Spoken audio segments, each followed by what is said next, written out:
Well, I was born in Mercy Hospital in Oshkosh, Wisconsin, and had a great mother and father, and went to school there, one-room schoolhouse. Mrs. Morgan was my teacher. She taught all of us. We were all in one room, 8 grades.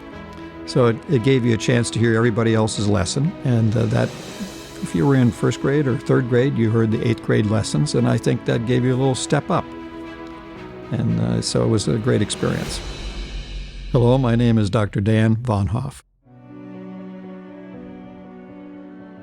My mother was a great mother. She had 5 children.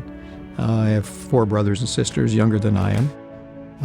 None of us went to jail, so we're happy about that, or she was happy about that.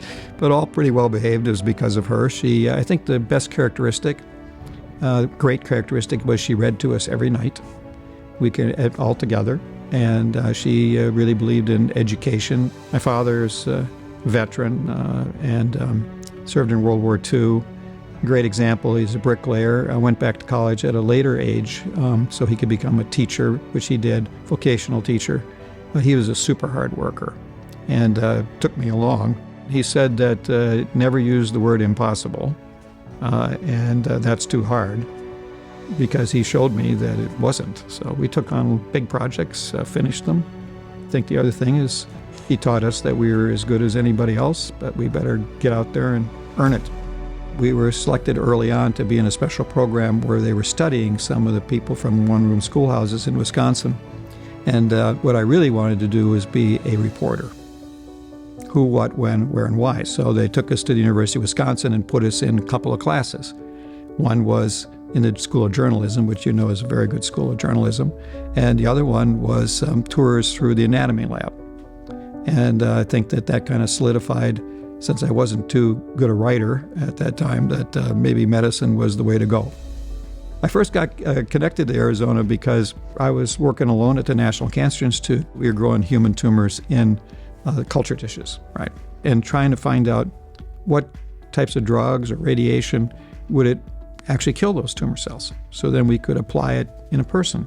And while we were working on it, Dr. Sidney Salmon and Ann Hamburger published a paper in Science, and they were working at the University of Arizona, the Arizona Cancer Center, working on this. So I came out for about a 6-week period, learned the technique, took it back. And then probably 15 years later, actually 20 years later, Sid called my wife, Ann, and told her that he was dying of pancreas cancer.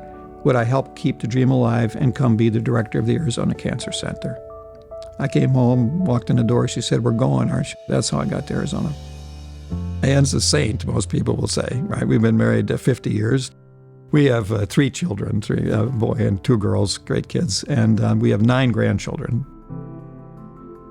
Well, my job at TGen was to be a MD to complement the great PhD scientists that we have, and to help in the translational investigation.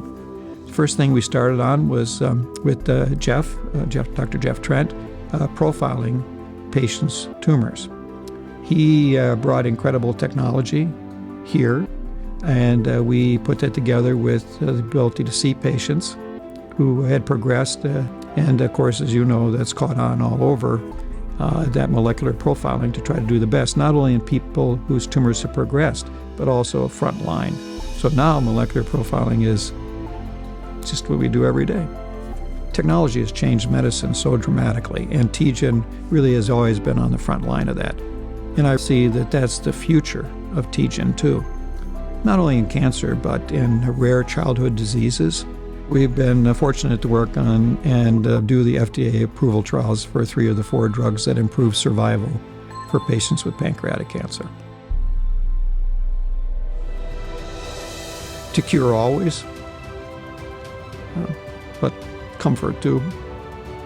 I think the other thing is teach the next generation, because we realize we won't do everything we want to, but teaching is really a critical piece of it.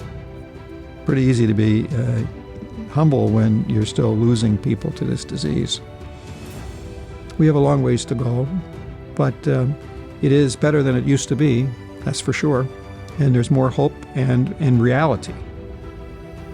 That's what's encouraging, but we don't want to stop.